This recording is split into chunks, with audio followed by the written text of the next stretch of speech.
Hi friends, welcome to HPR stitching.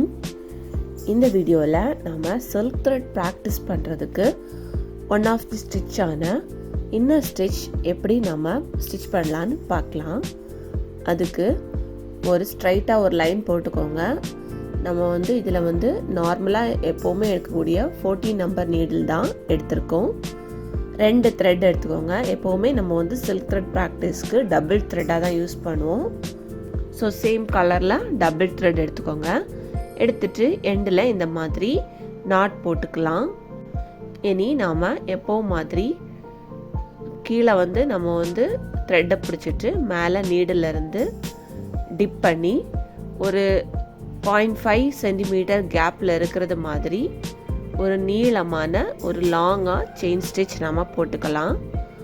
So first நம்ம practice பண்ணுறதுக்காக இந்த மாதிரி ரொம்ப லென்த்தியாக போட்டுக்கணும். ப்ராக்டிஸ் பண்ணியாச்சுன்னா அதுக்கப்புறம் சின்னதாக போட்டுக்கலாம்.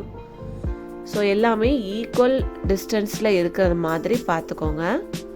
0.5 சென்டிமீட்டர் கேப்பில் நம்ம இந்த மாதிரி டிப் பண்ணி நம்ம நார்மல் செயின் ஸ்டிச் தான் போட்டுக்கலாம். இப்போ நான் இதில் டபுள் த்ரெட் எடுத்திருக்கேன்.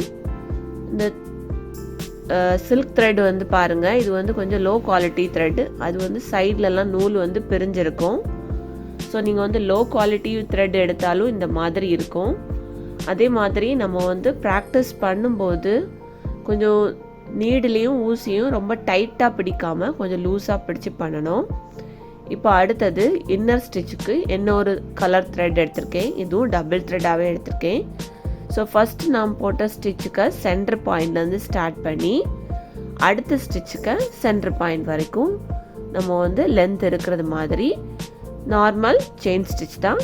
பட் ஆல்ரெடி போட்ட அந்த செயின் ஸ்டிச்சுக்கு இன்னரில் நம்ம இந்த ஸ்டிச்சை போடுற மாதிரி இருக்கும். ஸோ 2 கலருமே கான்ட்ராஸ்ட் கலராக இருந்துச்சுன்னா பார்க்குறதுக்கு நமக்கு நல்ல லுக்காக இருக்கும். ஸோ இந்த மாதிரி நம்ம ஃபுல் லென்த்துக்கும் போடும்போது நமக்கு சில்க் த்ரெட் ப்ராக்டிஸும் ஆகும். அதே சமயத்தில் பார்க்குறதுக்கும் இந்த ஸ்டிச் நல்லாயிருக்கும். அவுட்டரில் போடக்கூடிய த்ரெட்டை கொஞ்சம் நம்ம 2 த்ரெட்டாக எடுத்ததுக்கு பதிலாக 3 த்ரெட்டாக எடுத்து கூட பண்ணலாம். அப்போ கூட கொஞ்சம் அவுட்டரில் இருக்கக்கூடிய அந்த செயின் ஸ்டிச்சோட கலர் நமக்கு கொஞ்சம் டார்க்காக தெரியும். பாருங்க, நாட் போட்டு முடிச்சாச்சு. இதே மாதிரி இன்னொரு ஸ்டிச் போட்டுக்கலாம்.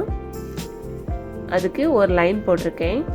இதில் நான் நல்ல குட் குவாலிட்டி த்ரெட் தான் எடுத்திருக்கேன். குட் குவாலிட்டி த்ரெட் எடுக்கும்போது உங்களுக்கு அந்த நூல் பிரிஞ்சு வராது டக்குன்னு.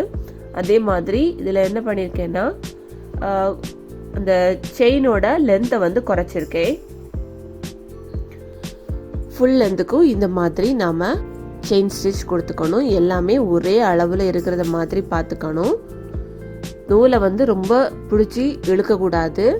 நூலும் கொஞ்சம் லூஸாக இருக்கணும். ஊசியும் ரொம்ப ஸ்ட்ரைன் பண்ணி இழுக்காத மாதிரி நம்ம ஸ்டிச் போட்டோம்னா நமக்கு அழகாக வரும். தென் அடுத்தது இன்னர் ஸ்டிச்சுக்கு ஃபஸ்ட்டு போட்ட அந்த செயினோட மிடில் போர்ஷன்லேருந்து அடுத்த செயினுக்கு மிடில் போர்ஷனுக்கு நம்ம ஸ்டிச் போட்டு எடுக்கணும். இப்படி நம்ம ஃபுல் லென்த்துக்கு எடுக்கணும். இந்த மாதிரி நம்ம செயின் ஸ்டிச் நம்ம இன்னர் ஸ்டிச்சாக யூஸ் பண்ணும்போது நமக்கு சில்க் த்ரெட்டுக்கு நல்லா ப்ராக்டிஸ் ஆகும். நமக்கு சில்க் த்ரெட் அத்து வராமல் அந்த மாதிரி ஈஸியாக நம்ம ஸ்டிச் பண்ணுறதுக்கு நம்ம இந்த ஸ்டிச்சை யூஸ் பண்ணிக்கலாம். பார்க்குறதுக்கும் நல்ல டிசைனாக இருக்கும். இதை நம்ம லாஸ்ட் வரைக்கும் போட்டு முடிச்சிடலாம். இப்போ பாருங்கள், நம்மளோட இன்னர் ஸ்டிச்சை நம்ம போட்டு முடிச்சாச்சு.